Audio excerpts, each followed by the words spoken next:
오늘 요나서를 보게 되면 요나서는요, 최초의 파송을 받았습니다.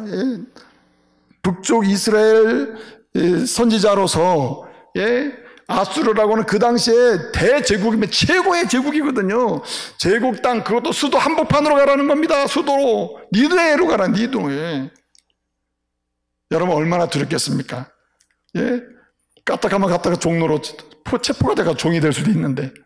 근데 주님은 그리로 가래요. 아수르 땅에 가서 선교해라. 그것도 그냥 시골 가지 말고 그냥 대도시 한복판에 가가지고 막 돌아다니면서 복음을 전파하라는 거예요. 근데 여러분 시대적 상황으로 아수르라고 하는 나라와 북쪽 이스라엘은요, 비교가 안 되는 군사력, 경제력, 정치력을 가지고 있는 아주 안 되는 나라거든요. 이 아수르가 그 당시에 북쪽 이스라엘을 상당히 괴롭히고 힘들게 했던 나라란 말이에요. 한마디로 대원수 중의 원수란 말이에요. 근데 가고 싶겠어요? 그러니까요, 요나가요, 왜 하필 아수르? 아니, 그 당시에 이스라엘 사람들이 생각했던 잘못된 생각 중에 하나가 선민은 우리고 우리만 구원받으면 되고 다른 이방 민족은 다 이방인이니까 그냥 멸망할 수밖에 없다, 이런 생각을 살고 있는데, 이방 선교를 하라는 명령도 특이하고, 또 그 명령, 선교사 명령을 받았는데 그 명령도 그것도 자기 민족을 괴롭히고 압살하고 고단케 하고 착취하는 아수르라고 하는 나라의 대수도의 한복판으로 가라. 가고 싶겠어요? 요나가 어떻게 했습니까? 여러분, 니느웨로 가라고. 니느웨는요, 그 당시에 북쪽 이스라엘 이치로 봤을 때면 북동쪽으로 가야 되거든요. 북동쪽. 그런데 남서쪽으로 갑니다. 남서쪽. 요빠라고 항구로 가서 배를 타고 다시스로 가. 다시스라는 그 도시는요, 지금으로 말하면 스페인 남부 지역에 있는 항구 도시입니다. 그리로 가는 거예요. 그리로. 하나님께서는 그래 잘 가라 그렇게 놔두질 않죠. 하나님은 요나를 하나님의 은혜로 부르시고 특별히 선지자까지 세워주시고 하나님의 사랑을 잊게 하셔 하나님 자녀 삼으셨잖아요. 도망가면 그냥 두질 않죠. 하나님의 자녀는 버리지 않으시잖아요. 그래서 주님은 어떻게 했습니까? 이 요나를 다시 돌아오게 하기 위해서 어떻게 합니까? 큰 풍랑 만나게 하고, 그 배 말이죠, 큰 바람 만나게 하고, 그래서 사람들이 제비 뽑아가지고 누구 때문에 이런 일이 생겼느냐, 제비 뽑았더니 요나가 됐는데, 요나가 깨닫고 나 때문에 그렇게 나를 바다에 던지쇼. 바다에 던졌는데 큰 물고기가 그를 삼켜버리는 바람에 그 큰 물고기 속에서 기도를 했다. 2장은 회개기도 아닙니까? 그래서 하나님께서 큰 물고기가 그냥 말씀을 해가지고 물고기가 이제 뱉어라. 그래가지고 2장 10절 보면 마지막 절에 그 땅에다가 뱉어놨다, 토해놨다. 그래서 정신을 차리고 3장에 다시 니느웨로 가서 복음을 전했더니, 그냥 마음에도 없지만 순종해서 갔다 이 말이죠. 본래 니느웨 성이 그 당시에 얼마나 크냐면요, 3장에 있는 대로 이쪽에서 저 끝까지 가려면 3일을 걸어야 돼요. 3일을 걸어야 여기서 저 끝까지 갈 수 있는 땅이에요. 그만큼 큰 성이에요. 그래서 오늘 1장 2절을 보게 되면, 요나야 너는 저 큰 성 니느웨로 가서 그것에 대하여 외치라, 이렇게 큰 성이라고 했습니다. 큰 성, 이르까돌이라고 했어요. 이르까돌, 큰 성이라고 했습니다. 그래, 큰 성으로 가라. 3일을 가야 되는데 얼마나 회개하고 열정적으로 했는지, 며칠 만에 그냥 막 돌아다니고 했다 그랬죠? 하루 만에 그냥 이 니느웨 성을 막 쑥대밭을 만드는 건 뭐예요? 회개하시오. 회개하자면 40일 후에 여기 심판이 당합니다. 망합니다. 막 하니까 여러분 특이한 일이 벌어진 거죠. 부흥이 일어난 거예요. 왕부터 처음에는 시민들로부터 시작해서 나중에는 왕이 조서를 내려도 이 니느웨 성에 있는 모든 사람은 회개하라, 굵은 베옷을 입고 하나님께 용서를 구해라, 부르짖어라, 이렇게 하지 않습니까? 하나님께서 내리려고 하는 재앙을 3장 10절에 보게 되면 어떻게 따라 재앙을 내리지 아니하셨다라 하고 끝납니다. 그리고 여러분 4장은 어떻게 해요? 이 느요나는 어떻게 합니까? 하나님 명령대로 복음은 전했는데 속으로는 안 들었으면 좋겠다, 전하는 복음 듣지 않았으면 좋겠다, 그래서 팍 망했으면 좋겠다, 요 마음 아니겠어요? 그런데 여러분 사람들이 듣고 회개를 하는데요, 부흥이 일어나는 거예요. 부흥이. 그래가지고 너무 속상해서 4장 1절을 보면 이렇게 얘기하면서 썩내고 막 싫어가지고, 아 진짜 짜증나네, 진짜 왜 이런 민족이 회개를 하고 있는 거야. 그래가지고 막 짜증나서 어떻겠습니까? 4장 2절에 보니까 하나님께 막 기도합니다. 하나님 이게 뭡니까? 도대체 하나님이 자비롭고 은혜로운 분인지는 알겠지만, 노하기를 더디하는 분인지는 알겠지만 이건 아닌 거 같습니다. 뭐 속상합니다. 막 이래가지고 막 따지는 거 아닙니까? 그리고는 하나님께 그렇게 따지고 기도한 다음에 어디로 갑니까? 그냥 성 한쪽에 가가지고 저게 얼마나 가나 보자. 40일도 안 돼서 아마 중단될 거야. 그래서 망할 거야. 이랬으면 좋겠겠죠? 그래가지고 막 쳐다보고 초막을 하나 짓고는 풀과 막 돈불 같은 거로 집을 하나 줘놓고는 했는데, 바람이 부니까 이게 막 다 날아가고 햇볕은 쨍쨍 찌고 더 죽겠는 거래요. 하나님이 불쌍한 요나를 어떻게 했습니까? 박농쿨을 막 절하게 하셔가지고, 여기 본문에 보면 이 키케온이라는 건데요, 이게 박농쿨이 아니고 그냥 넝쿨이에요. 넝쿨. 그냥 잎사귀가 한 30cm 되는 큰 넝쿨, 그 크기가 막 3m까지 자라는 거거든요. 그걸 막 초막에 자라게 해가지고 그늘을 만들어줬다는 거예요. 그러니까 그냥 요나가 위로가 되는 거예요. 이제 끝까지 참고 얼마나 어떻게 가나 보자. 저 니느웨 성이 지금 회개하고 잘 되는 것처럼 보여도 곧 도로 죄질 거야. 그래서 망할 거야. 뭐 이런 마음 가지고 기다리는데 계속 부응하는 거예요. 하나님이 곧 잘못된 마음을 깨닫게 하기 위해서 벌레를 보내. 잎사귀를 다 갉아먹어요. 그러니까 그냥 이 요나가요, 그 박농쿨을 하나 붙들고 그냥, 너만큼은 말로 죽지 말아라. 너만큼, 너까지 죽으면 난 진짜 이거 어떻게 참냐. 너 막 아끼는 거요. 막 아껴요. 막 자기 생명처럼 막 아끼는 거. 너 죽지 말아라. 그래서 4장 10절에 보게 되면 하나님 말씀은, 내가 그렇게 박농쿨을 막 아꼈는데 박농쿨이 그 하찮은 게 뭐 이렇게 중요하냐. 하나님 말씀하십니다. 이 니느웨 성에는 시민이 12만 명이 있다. 12만, 4장 11절 마지막 절이에요. 12만 명의 사람이 있다. 한 사람 한 사람을 내가 뭐한다? 아낀다. 너는 아무것도 아닌 박농쿨 하나 가지고 너 죽지 말아라. 너 죽으면 나 그늘 없어 못 살아. 이러는데 나한테는 생명이 중요하다. 그러시면서 뭐 하라는 얘기예요? 성교해라. 이렇게 오늘 결론을 내고 있는 것입니다. 사랑하는 성도 여러분, 오늘 요나서의 결론은 아주 확실해요. 이 말씀을 듣는 저와 여러분은요, 하나님의 그 크신 사랑으로, 십자가 사랑으로, 죽으시고 부활하신 주님의 사랑으로 내 죄를 담당해서 십자가에 헌신하신 주님의 사랑으로 하나님의 자녀가 된 우리는 주님의 부탁은 들어야 되지 않습니까? 그 사랑의 빛을 지고 있는 우리는 어떻게 살아야 됩니까? 최고의 부탁, 처음이자 마지막 부탁, 그리고 그 부탁 들으면 들을수록 복받는 부탁. 아멘. 여러분, 성교 명령에 순종하는 저와 여러분 되시기를 말씀으로 축복합니다. 그래서 여러분, 성교하는 사람 복을 받습니다. 교회는 어떤 교회가 부흥하느냐? 성교하는 교회가 부흥합니다. 원래 교회의 목적은 구원받은 사람들이 모여서 예배할 뿐만 아니라 즉시로 가정으로 돌아가서, 집으로 돌아가, 직장으로 돌아가, 심지어는 마지막은 어디면 땅 끝까지 내가 가지 못할지라도 다른 사람을 대신 보내서라도 일할 수 있도록 내가 후원해서라도 어떻게 합니까? 해야 되는 거죠. 그러므로 여러분, 오늘부터 우리 원주중부교회는 하나님이 교회를 세우신 목적대로 먼저 부름받아 구원받은 사람으로서 성교에 헌신하여 복을 받는 주의 종들 되시기를 말씀으로 축복합니다. 그래서 여러분, 가깝게는 한 사람 이상 한 사람이라도 전도하고, 그리고 세계 열방을 향해서 내가 가지 못하더라도 우리가 후원하는 선교사를 많이 보내서 그들을 통해서 한 사람 이상 한 사람이라도 더 세계의 모든 사람이 구원받도록 축복하는 이런 교회요 성도가 되어야 할 줄로 믿습니다. 저는 그래서 우리 교회가 참 자랑스럽고 감사해요. 우리 성도님들이 참 귀해요. 여러분, 많은 교회가 있습니다만은 사실은 단독 선교사를 파송한 교회가 정말 찾기 어려운 시대예요. 우리 교회처럼 다수의 선교사를 파송해서 여러분 매달 몇 천만 원씩 막 쏟아 부어야 되는 거거든요, 이게. 그래서 거기에 센터를 짓고 교회를 짓고, 그리고 또 거기에 인물을 뽑아서 공부를 시키고 목사를 키우고 그 지역에 의사를 키워내고, 예를 들어서 말입니다, 뭐 교사를 지원하고 이런 사역을 지금 하고 있잖아요. 하나님이 반드시 이 일에 협력하고 함께하는 눈물의 성도들의 기도를 들으시고 은혜 주실 줄로 믿습니다.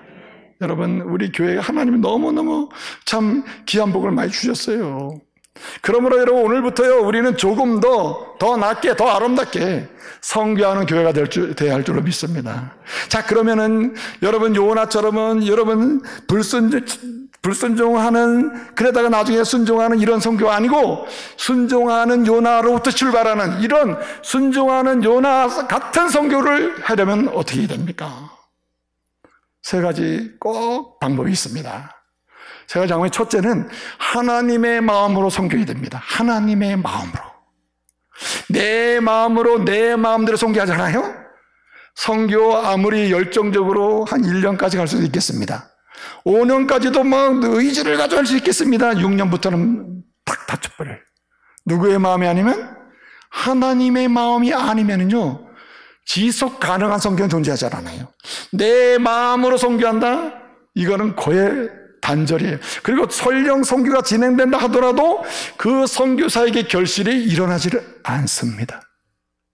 그래서 누구 마음으로? 내 마음으로. 아유, 큰일 날 뻔했네. 누구 마음으로? 하나님의, 고소하다.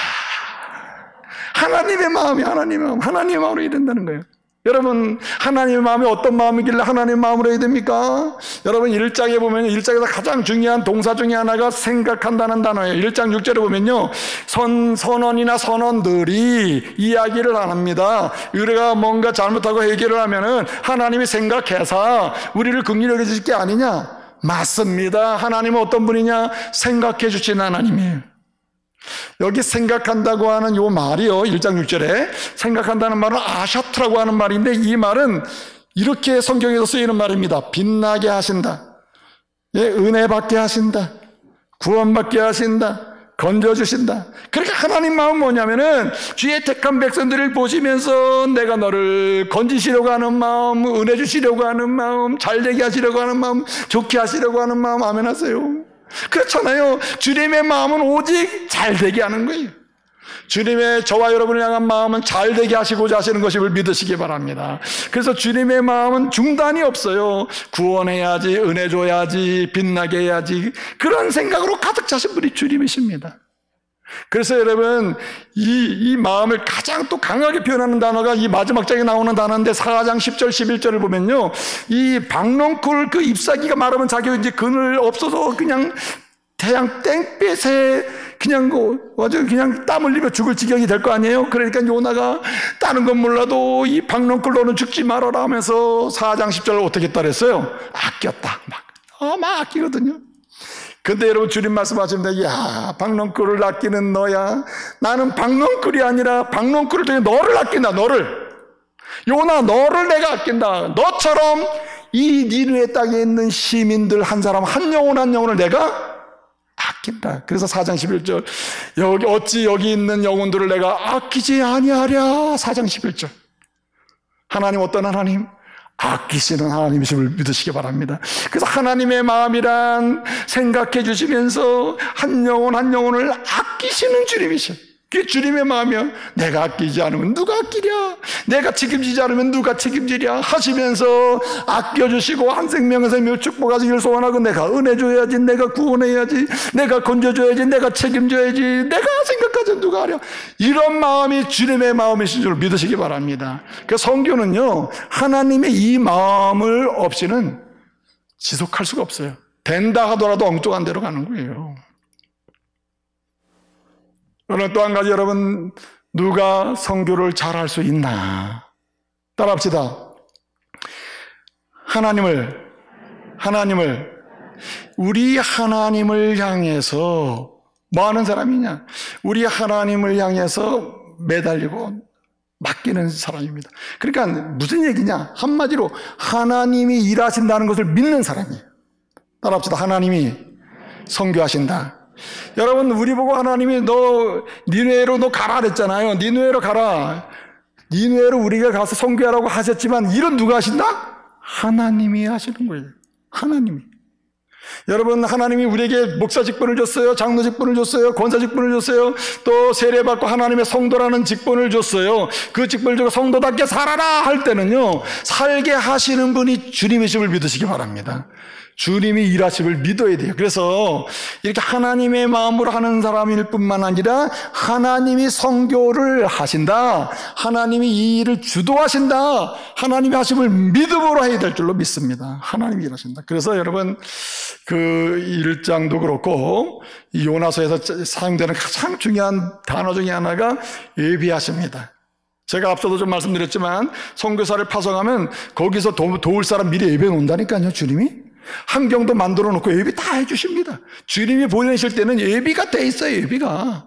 여러분 오늘 4장을 보게 되면요, 이제 막 어떻게 되나 보자 하고 막 성에 초막을 짓고 기다리고 보는데 햇빛은 쨍쨍 찌고 초막은 다 풀은 날아가고 더워서 견딜 수가 없을 때 하나님이 박넝쿨을 쫙 30cm, 이 넝쿨이라는 게 이제 뭡니까 키케온이라는 건데 이게 잎사귀가 30cm 된다 아까 말씀드렸나요?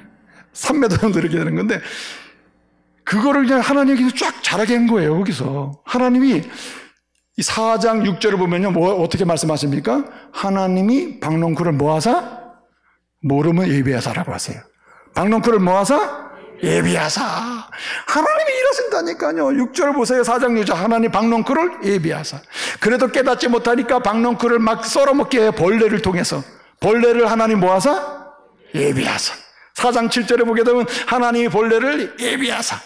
하나님이 깨닫게 해주시는 거예요. 여러분 8절을 보니까요, 그거 가지고 안 되니까 동풍을 불어가지고 막 그냥 이 마른 잎사귀가 다 날아가게 버리거든요. 그나마 아무것도 없게 만들어요. 여러분 4장 8절에 하나님이 동풍을 모아서 예비하사. 그러니까 하나님이 일하신다니까요. 그래서 결국은 요나가 어떻게 됐단 말입니까? 훌륭한 선교사가 됐다. 선교 일을 잘하게 됐다. 이런 얘기예요. 그러므로 여러분 믿으시기 바랍니다. 하나님을 믿고 하나님의 마음을 가고 순종하는 사람, 하나님이 내게 맡기신 일을 하나님이 해주신다는 믿음을 가지고 하게 되면 여러분 그 일이 선교가 될 줄로 믿습니다. 여러분 가정에서 내가 어떤 일을 맡고 있는지 모르지만 그것도 하나님이 내게 어머니로서 아빠로서 또는 자녀로서 부모로서 또는 어떻든 이렇게 직분을 줬잖아요. 그 일을 하나님이 하라고 하실 때 순종하면서 뭘 믿어야 돼? 하나님이 이 일을 직접 하실 것이다. 내가 부모노릇 잘못해도 내가 주님께 순종하면서 이 길을 가면 주님이 친히 부모가 되셔서 내 자녀를 키워주실 것이다. 심지어는 선교도 이루실 것이고 전도도 해야 할 것이고 한 사람 이상 한 영혼이라도 구원하실 것이다. 여러분 역사를 볼 줄로 믿습니다. 그래서 하나님이 일하심을 굳게 믿어야 하는 것입니다. 여러분 하나님이 일하심을 믿지 않을 때는 타령을 많이 해요. 타령을. 우리 선교사 1명 보냅시다. 우리 교회가 지금 재정이 얼만데 재정도 없어요. 성도가 몇 명이나 된다고 선교사를 받은 목사님 월급도 못 주겠는데 누가 월급을 올려달라 그랬어. 뭐 어떻게 했습니까? 예? 목사님 사람에서 제대로 못 주는데 무슨 쌍교사를 보냅니까? 그러니까 안 되는 거예요. 사이즈 타령하고 세컨더리 컴플렉스 그냥. 예, 우선순위를 선교가 제일 1순위인데 우리 먹고 선거다에 쓰고 또 우리 전도에 쓰고 교제하는 데 쓰고 다 쓰고 펄스 먼저 다 한다면 선교는 세컨더리요. 두 번째 그 다음이요. 할 수 있으면 하는 거예요. 그러니까 못하는 것입니다. 그러니까 안 되는 거예요. 왜 그래요? 하나님이 일하심을 믿으면요 우리가 볼 땐 안 되는 것도 주님이 다 아십니다. 여러분 준비해서 된 것은 존재하지 않아요. 하나님이 일하심을 믿는 믿음이 중요한 것이에요. 마지막 한 가지 꼭 드리고 싶은 말씀이 있습니다. 중요한 것은 하나님 마음을 가지고 하고 하나님이 이 선교를 하신다, 하나님이 말씀하신 거 부탁하신 거 하나님이 하신다 하는 믿음을 가지고 하되 마지막 중요한 것은 뭐냐면 오직 하나님만 의지하며 해야 할 줄로 믿습니다. 여러분 인생을 살면서 하나님의 은혜로 구원받은 성도들이 하나님만 의지하는 최고의 방법은 뭘까요? 1번 문제가 생기면 사람을 찾아간다. 2번 문제가 생기든 뭐든 오직 하나님을 찾아간다. 아주 훌륭하십니다. 나는 우리 교회 성도들이 너무너무 좋아요. 어떻게 이렇게 정답을 콕콕 짚습니까? 여러분 보세요. 여러분 어떤 일을 하든지 간에 시와 때를 문제에 직면하든 문제가 안 생기든 항상 하나님만 의지하며 할 때에 선교는 이루어질 줄로 믿습니다. 이거는요 선교뿐만이 아니에요. 크고 작은 대소사 다 마찬가지입니다. 하나님을 의지해야 돼요. 하나님을 의지하는 최고의 방법은 하나님을 향하여 때를 따라 뭐합니까? 부르짖는 거예요. 때를 따라 아뢰는 것입니다. 때를 따라 말씀을 드리는 거예요. 때를 따라 격렬하게 부르짖어 기도하는 것입니다. 주님은 들으시고 응답하실 줄로 믿습니다. 여러분, 이 요나가요, 물고기 속에 들어갔잖아요. 이제 문제가 생겼잖아요. 내가 불순종해서 이렇게 큰 물고기 속에 들어서 이게 뭔가 참 하나님의 특별한 상황이 지금 벌어졌지요. 그래서 2장의 큰 물고기 뱃속에 있으면서 2장에서 뭐 했습니까? 2장 2절을 보게 되면 요나가 여호와께 뭐하여? 기도하여 라고 했습니다. 2장 2절을 보게 되면 그가 여호와께 아뢰었더니 주님이 들으시고 그가 여호와께 부르짖었더니 주님께서 응답하셨다 그랬어요. 할렐루야. 그러므로 여러분, 모든 선교를 기준으로 해서 모든 일은요, 하나님을 의지하듯 주님께 부르짖어야 돼요. 힘들어도 어려워도 좋아도 나빠도 다 부르짖어야 돼요. 말씀하시면 들으시고 응답하십니다. 아멘. 다 응답하세요. 여러분, 기도했더니 잘못했습니다 했더니, 여호와는 은혜롭고 자비하시다고 했더니 어떻게 했습니까? 여러분, 하나님 앞에서 이렇게 기도했더니 하나님께서 그의 기도를 들으시고 어떻게 했습니까? 2장 10절을 보게 되면 하나님이 그를 큰 물고기 배에서 이 큰 물고기에게 말씀하사 육지에 토하게 하셨다라고 했습니다. 2장 10절을 보면 육지에 토하게 하셨다. 응답해 주잖아요.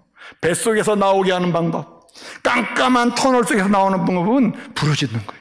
인생의 어두운 터널을 지나고 있습니까? 자녀 양육의 어두운 터널을 지나고 있습니까? 때로는 정말 남에게 말 못하는 이 부부 생활의 어려운 터널을, 깜깜한 터널을 지나고 있습니까? 마치 큰 물고기 뱃속과 같은 이런 깝깝한 상황 속에 있습니까? 여러분, 하나님의 의지하는 부르짖어 기도했더니 응답하셨더라, 아뢰었더니 주님이 들으셨더라. 아멘. 하나님께 부르짖기를 바랍니다. 주님이 딱 해결해 주시는 거예요. 그래서 요나서는요, 2장이 기도예요. 1장에서 불순종 문정에 새겼어요. 2장에 기도해서 문제가 풀어요. 3장에서 전도했어요. 부흥이 일어나요. 막 속이 쓰려요. 속쓰린 마음. 되게 사람이 속쓰리게 막 성질나면 어떻게 합니까? 사람들한테 전화해가지고 막 승질난다고. 문제 풀립니까? 여러분, 지금부터 잘 들으세요. 여러분은 인생을 살면서 승질날 때, 오늘 4장 1절을 보면 썩내고 막 성질났다 그랬거든요. 성질날 때 선지자도 성낼 때가 있어요. 목사도 성낼 때가 있죠. 썩내가 승질날 때 어떻게 합니까? 4장 2절에 이렇게 했습니다. 요나가 막 썩나고 승질나고 그럴 때 막 사람들한테 그런 게 아니라 4장 2절에 보니 그가 여호와께 뭐하여? 기도했다니. 아멘. 부르짖더니 그 마음을 다 어루만져 주시고 이루해 주시고, 그리고 박농골을 통해서 한 영혼이 중요하다는 걸 또 알려주시잖아요. 그래서 여러분, 딴 사람은 어떻게 말할지 모르지만 성경을 보면요, 믿음의 기도는 만능이요. 아멘. 내 뜻대로 되는 문제가 아니라 믿음의 기도는 주님의 뜻대로 내 삶을 여는, 한마디로 만능키요, 만능키 믿으시기 바랍니다. 그래서 하나님께 부르짖어야 되는 거예요. 그러니까 여러분, 부탁드리고 싶은 것은 하나님께 기도하는 시간을 작정해 놓으시길 바랍니다. 어쩌다가 한번 작정해 볼까 힘들잖아요. 아침에 하든 저녁에 하든 낮에 하든 새벽 기도를 하든 시간을 정해놓고 부르짖는 시간을 꼭 들여서 계속해서 연속해서 끊임없이 문제가 풀려서 간증할 수 있는 간증거리를 만드시기 바랍니다. 그런 가운데 선교가 일어나는 거예요. 이렇게 구원받는 역사가 일어나는 것이죠. 이제 말씀을 마칩니다. 얼마나 피곤하십니까? 그리고 아침 시간에 얼마나 이제 점심시간도 가까이 왔고, 제가 이해는 합니다. 하여튼, 부족한 목사의 설교를 듣느라 고생 많이 하셨습니다.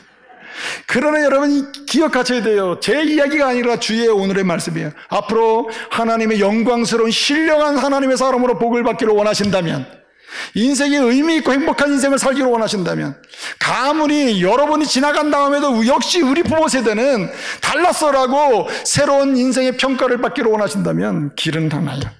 은혜의 복음을 전하는 선교의 일꾼이 되시기를 말씀으로 축복합니다.